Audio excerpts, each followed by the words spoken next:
Ci troviamo all'interno del reparto tecnico di Evolution. Come sapete è qui in Italia che vengono montate le centraline ETS2 e ETS3 all'interno dei fucili Evolution e in questo breve video voglio mostrarvi il montaggio di una centralina ETS2. Si tratta di una versione particolare realizzata per un nostro cliente per il mercato tedesco, per il nostro distributore tedesco, e quindi in conformità con le leggi locali e privo delle funzioni di raffica. Questo lo vedrete alla fine nel test di prova. È una versione particolare proprio per risolvere le esigenze, venire incontro alle esigenze del nostro cliente.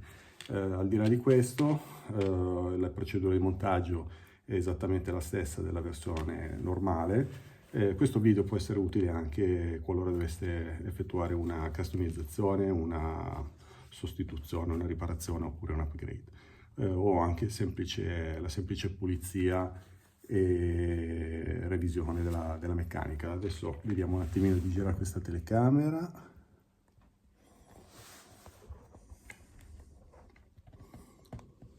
Ecco qua.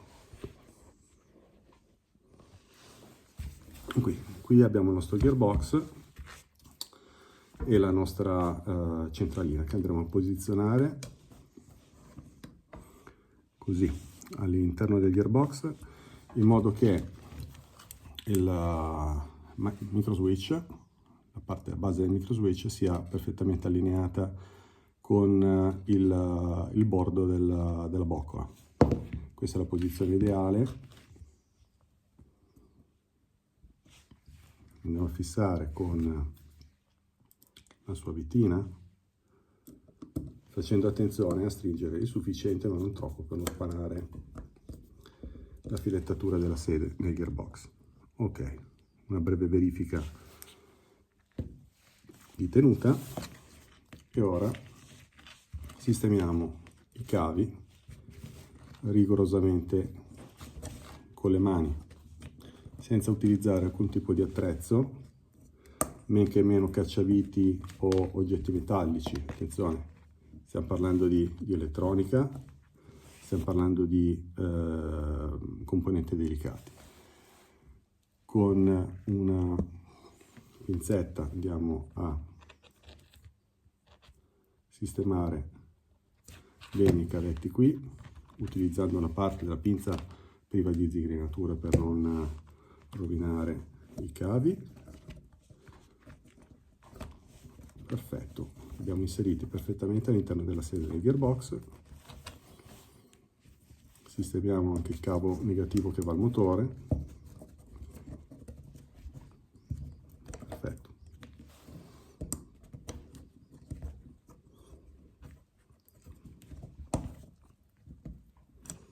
Ok. Bene. I cavi sono sistemati. A questo punto montiamo il settoriale a cui abbiamo già applicato i spessori. Lo sistemiamo con la parte priva di denti verso destra e facciamo compiere una rotazione completa per assicurarci che la pinnettina, la chiamiamo noi, del micro switch sia perfettamente in contatto con la camma che si trova sotto al settoriale. Dopo di questo posizioniamo in sede l'antireversa con la sua molla, la teniamo premuta verso il gearbox e andiamo a sistemare il conico. Ripeto, abbiamo già posizionato al proprio posto ogni singolo spessore. È il turno del grilletto. Come vedete, ogni singolo componente calza a pennello con la sua sede, non c'è nulla che salta fuori dal gearbox o che fa cose strane, a testimonianza proprio che ogni singolo componente è della misura giusta, adeguata, ogni singola mollettina è perfettamente tarata per fare il suo lavoro. Non è né troppo dura né troppo molle, non è lunga, non è corta. Ci sono dei gearbox dove veramente salta tutto quanto fuori. gruppo Aria, in questo caso è una replica della serie Combat, stiamo parlando di un cilindro standard in alluminio anodizzato, per cui di ottima qualità.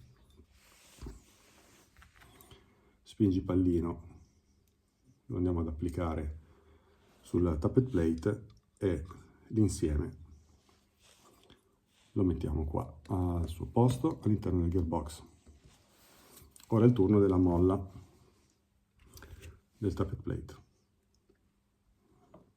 Ok, la agganciamo e la posizioniamo. Ora, pistone, il pistone preingrassato, anche questo qua ottima qualità con i denti totalmente in acciaio, lo andiamo ad inserire all'interno del cilindro, verifichiamo che la sede sia al suo posto. Ora, questo qua è una parte che è un po' un cruccio di tutti i giocatori delle prime armi che smontano un gearbox, dopo non sanno come rimettere dentro i componenti, men che meno come far stare il tappet plate al suo posto dopo che è stata installata la molla, perché la molla è in tensione. Basta prendere un cacciavite, tenerlo fermo. Questo per tutti i gearbox che, come quello che utilizziamo noi, hanno la parte posteriore aperta per lo sgancio del guida molla rapido. L'altra metà del gearbox la andiamo a posizionare qui al suo posto.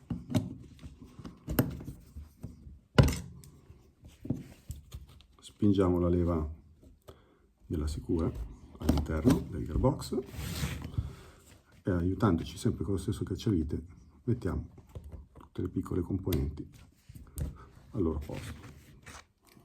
Attenzione, questa è una parte delicata, una fase delicata, perché potremo andare a pizzicare i cavi. Questi assolutamente dobbiamo fare attenzione e assicurarci che non vengano schiacciati all'interno del gearbox quando chiudiamo le due metà. Anche in questo caso, senza applicare le viti, tutto resta al suo posto perfettamente chiuso. Viti.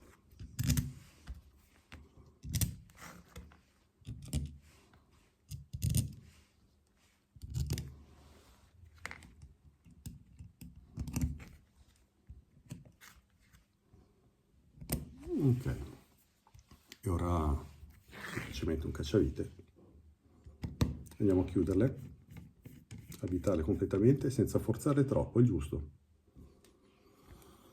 Sarebbe opportuno utilizzare una chiave dinamometrica, però per viti di questa misura e per questo tipo di applicazione sarebbe una cosa assolutamente eccessiva, per cui basta un po' di buon senso nell'avvitare le viti.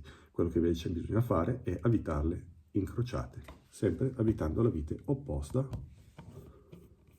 all'ultima avvitata,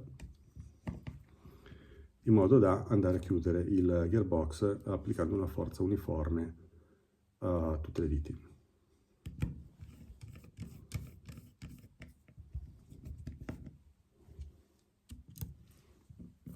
Come vedete le sto montando, le sto avvitando, scusate, sempre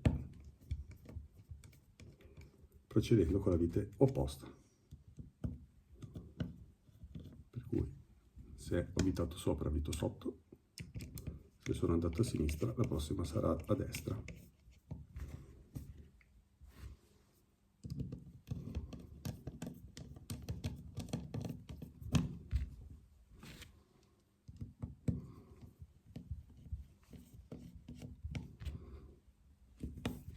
Attenzione, guardate la misura del cacciavite.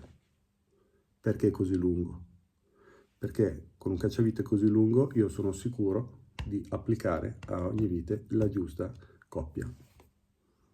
Con un cacciavite più corto sicuramente avrò molta meno coppia, a parte che questo è di una misura sbagliata, ma avrò molta meno coppia nella chiusura.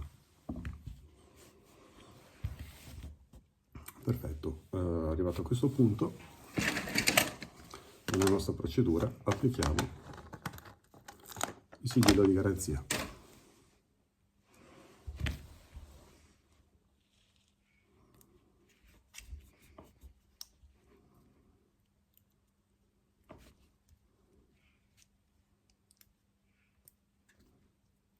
Ok, ha aderito perfettamente, ci vuole qualche secondo prima che si asciuga l'adesivo.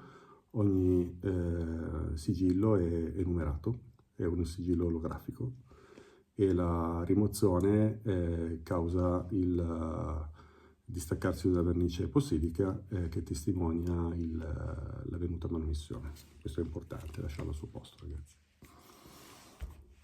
La molla.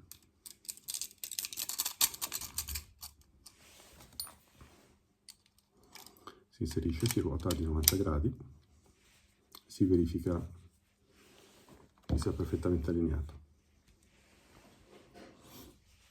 Ok, possiamo inserire il gearbox all'interno del lower. Eccolo qua il nostro Ghost. A me piace molto questo lower, questo body in Carbon Tech, polimero tecnico molto resistente, rinforzato con fibra di carbonio. Vale la pena menzionare, intanto che procediamo con montaggio, che è stato disegnato in Italia.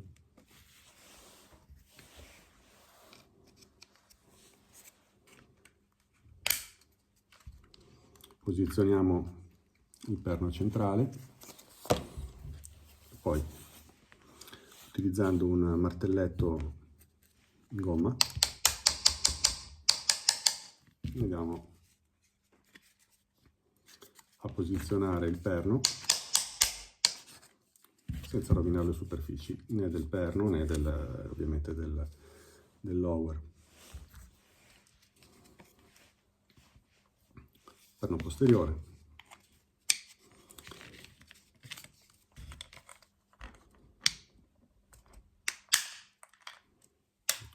Ok.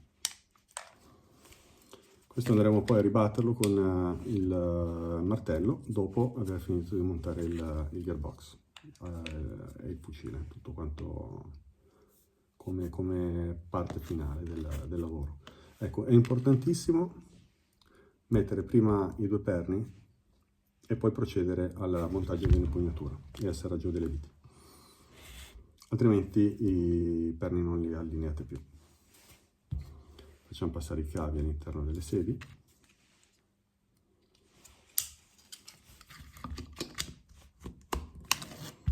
E qui noi abbiamo 4 viti.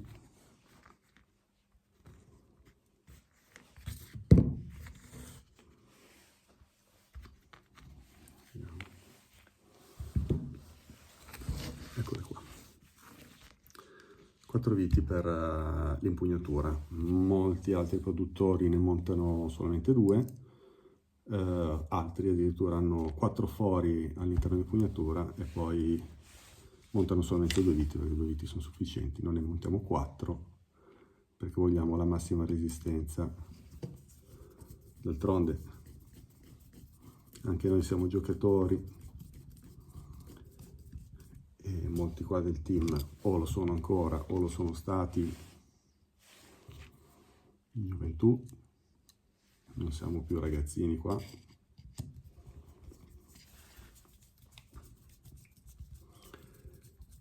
E sappiamo che cosa ci piace e cosa non ci piace a noi giocatori, diciamo così.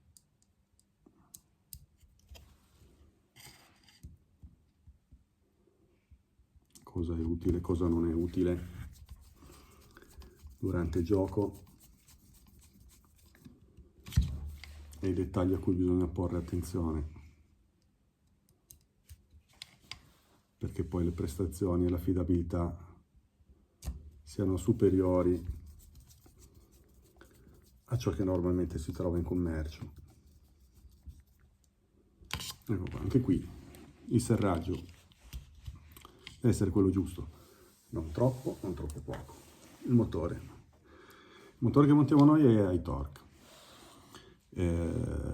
iTorque perché ci piace dare un primo equipaggiamento che possa funzionare bene in tutti i mercati e con tutti i tipi di molla, per cui dalla molla standard da un joule che molti utilizzano anche all'estero nel CVB, fino alle molle più performanti che noi non utilizziamo qua in Italia, ma il prodotto è assolutamente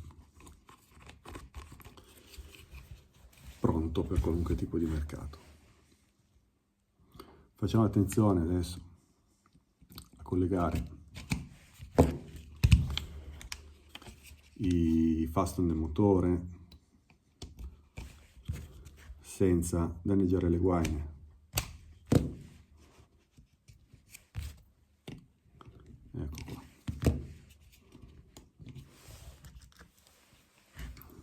Posizioniamo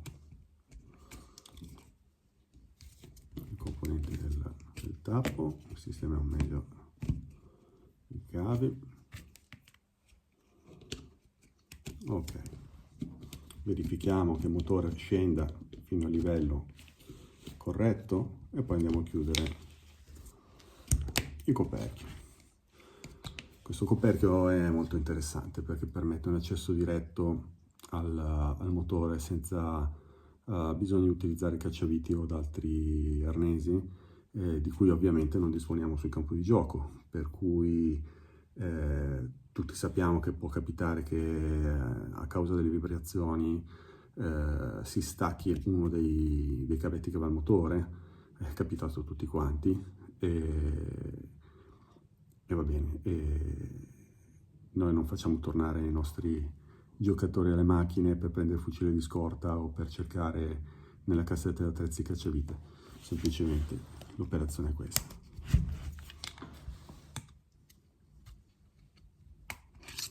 Si accende il motore, si verifica, si rimette ciò che è a posto nel caso sfortunato in cui si sia mosso qualcosa.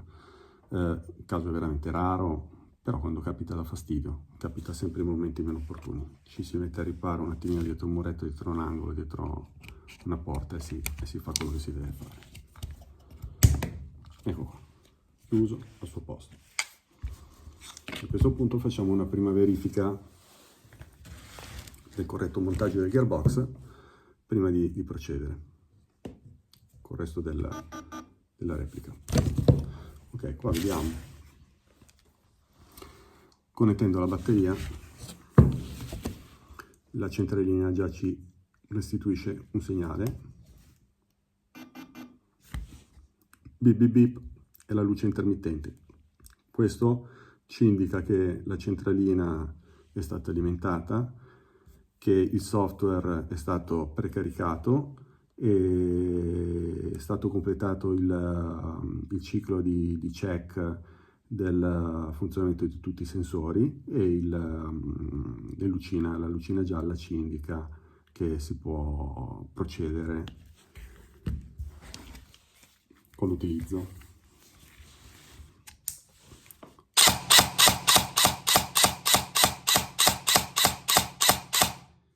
Dicevo prima che questa è una versione particolare per il mercato tedesco, per cui priva del tiro a raffica.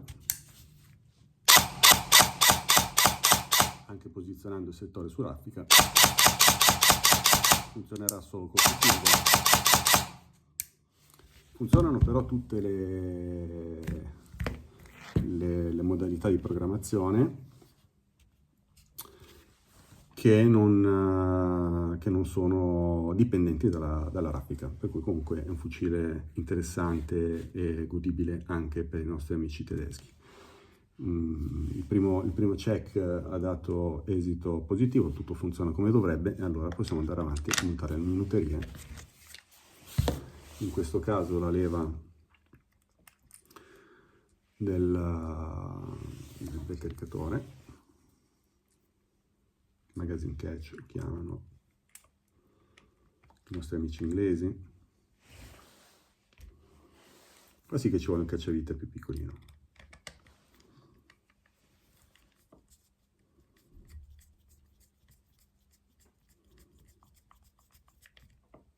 Ecco qua, verifichiamo che funzioni tutto quanto. Perfetto. Ora andiamo avanti a installare il tubo del calcio. Il tubo del calcio anche se qua si tratta di un fucile intermedio per noi, ma noi abbiamo voluto montare un tubo fatto in alluminio lavorato dal pieno con macchine CNC. Da giocatori le cose finte ci piacciono fino a un certo punto, ecco, va bene la leggerezza, va bene i compromessi che vanno di moda adesso, però a noi certe cose piacciono fatte come si deve, ecco. Per cui queste sono esattamente componenti come le trovereste su un vero M4. Servono, non servono? No, non servono, sono solamente, è solo bello averle. Sicuramente è robusto, molto più robusto di un tubo del calcio fatto di plastica, soprattutto perché qua abbiamo una filettatura, essendoci una filettatura la sezione del tubo diminuisce, diventa quasi a metà. Ora non vorreste mai avere una parte delicata come il tubo del calcio che deve sopportare botte, sforzi, torsioni e che poi si tenga attaccata al body per un capello. Va bene. Facciamo passare i cavi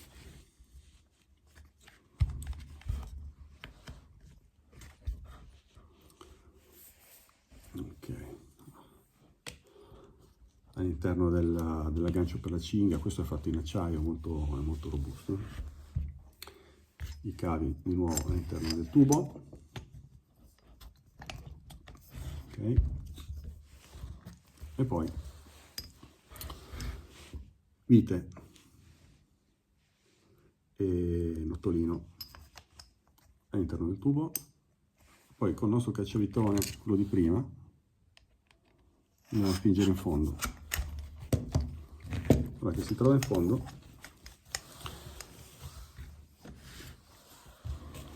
cerchiamo il buco del guidamolla, lo posizioniamo,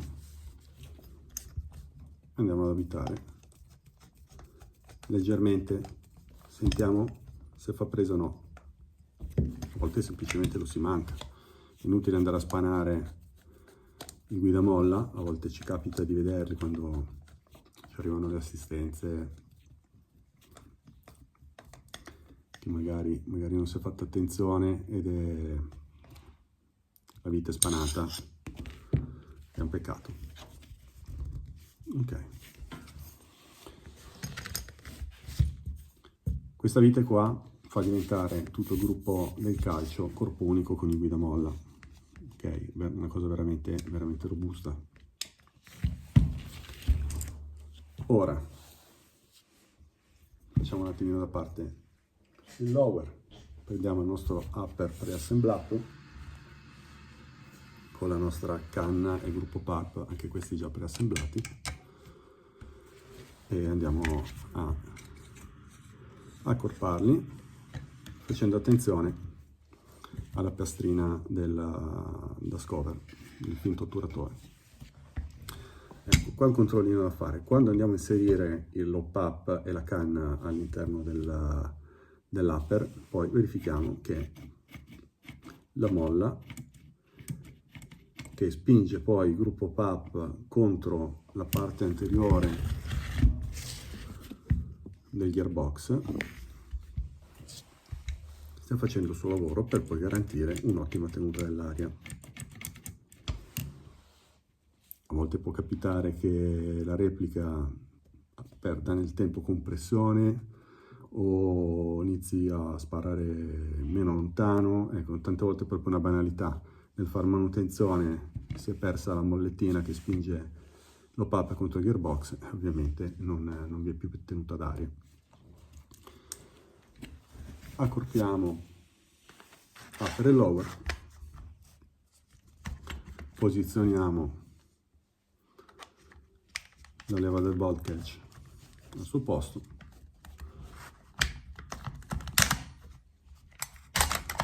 ecco qua, è tutto quanto perfettamente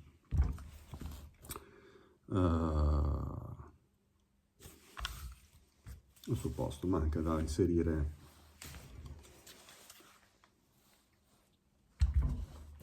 il perno anteriore, ecco qua. Lo faremo sempre utilizzando, dopo averlo posizionato correttamente, un martello di plastica.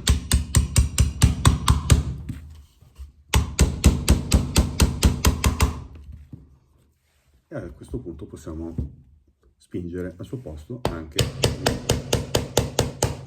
quello posteriore. Ancora un po'. Ok. Perché è necessario battere con martelletto? Perché i perni sono poi provvisti, vediamone uno qua, sono provvisti di questa zigrinatura che fa in modo che poi questi non caschino da soli dalla replica durante il gioco. Molte volte, non sui nostri prodotti, ma molto spesso è una cosa che accade. Ecco, noi abbiamo adottato questo accorgimento affinché vi sia maggiore resistenza, perché la cosa che ci interessa è che i nostri giocatori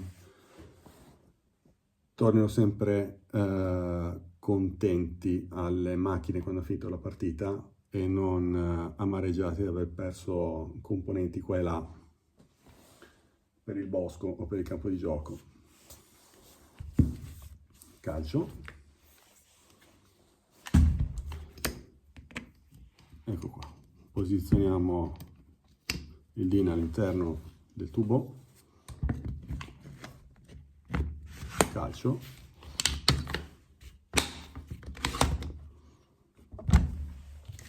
Cosa ci manca? Ci manca l'applicazione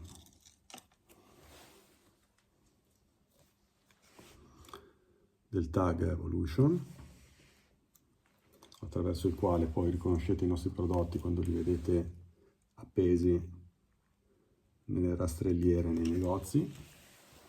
E siccome questo modello è dotato di ETS2, il tag ETS2 con il QR code, dal quale poi è possibile vedere dal vostro telefono tutte le funzioni quando siete in negozio o quando siete a casa dopo che avete comprato.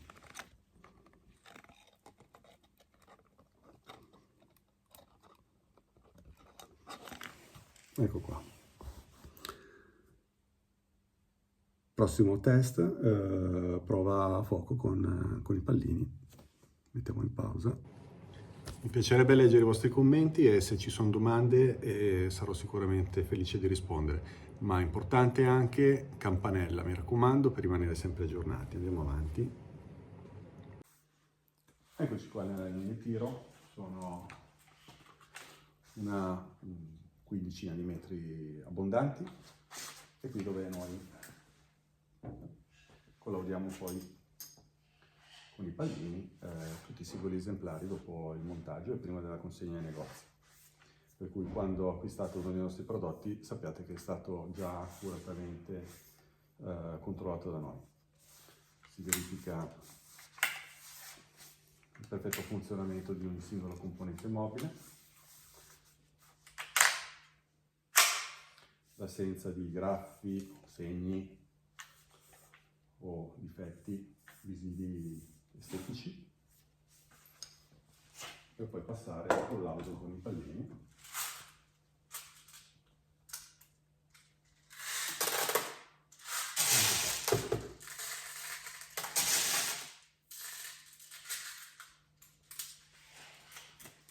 Utilizziamo caricatori monofilari oppure ad alta capacità, in questo caso li utilizziamo per velocizzare un attimo il video e risparmiarvi il caricamento del monofilare con il carichino, esattamente come fate voi sul campo.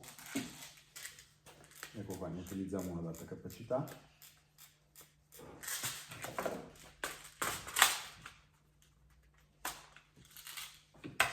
Batterie.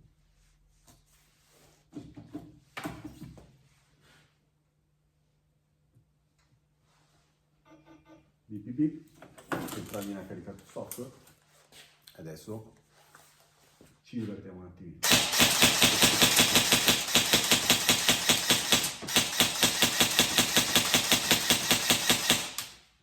Ora regoliamo lo PAP al massimo per verificare il perfetto funzionamento anche di quest'ultimo. e per assicurarci che, ecco qua, pappa al massimo il pallino non venga soffocato, non si incastri. Lo rimettiamo giù.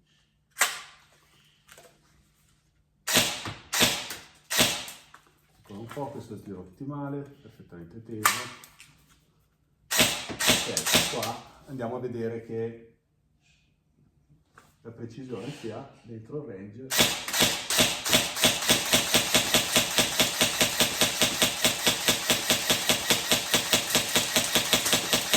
Abbiamo stabilito per questo prodotto.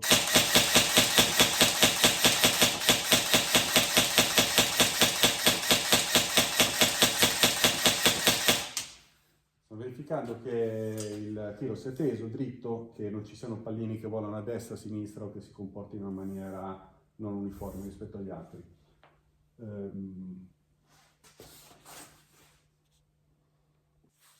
Ecco qua, adesso vediamo.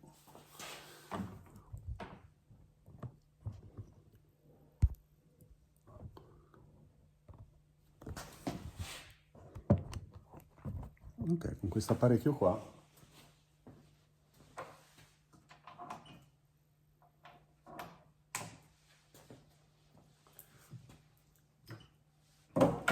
andiamo a collegare alla replica al posto della batteria. Verifichiamo 1 la potenza con il nostro cronografo CED M2 2000. Okay.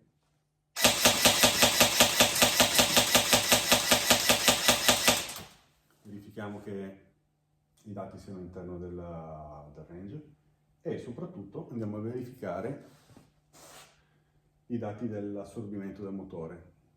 Questo è molto importante perché ci permette di assicurarci che gli spessori siano stati posizionati correttamente, che gli ingranaggi scorrano in maniera fluida e che il pistone non abbia degli impuntamenti mentre arretra, quindi che il motore stia lavorando nella maniera ottimale.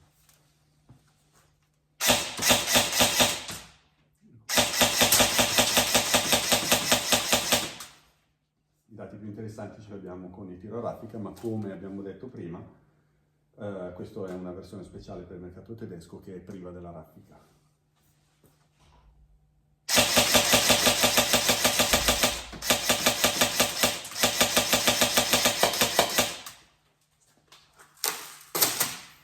Ecco qua, terminata la prova.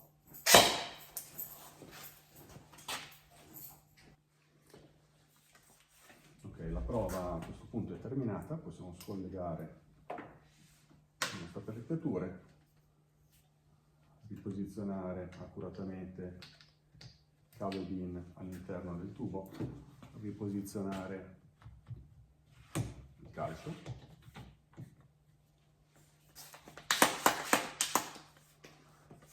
e poi andare a mettere la replica all'interno della sua scatola. Eccola qua, vediamo.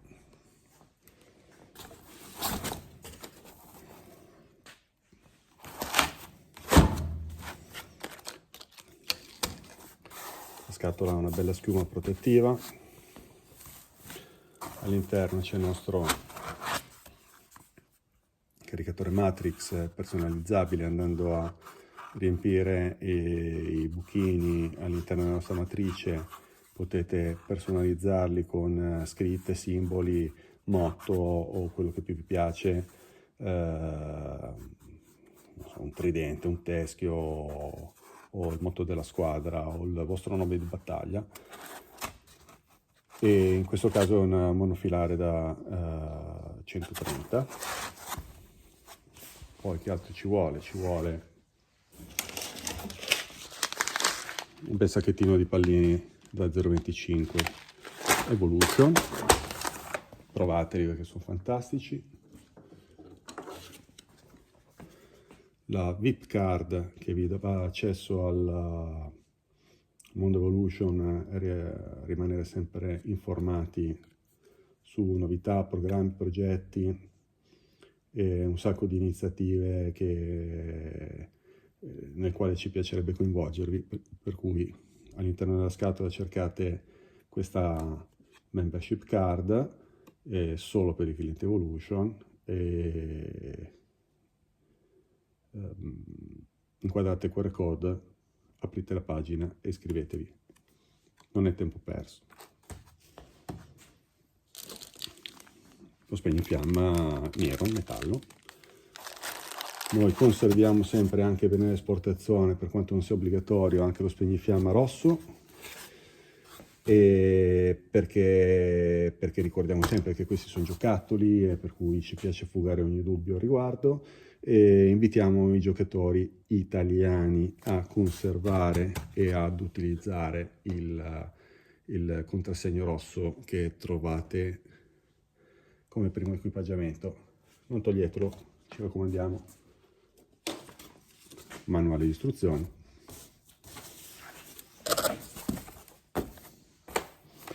coperchio,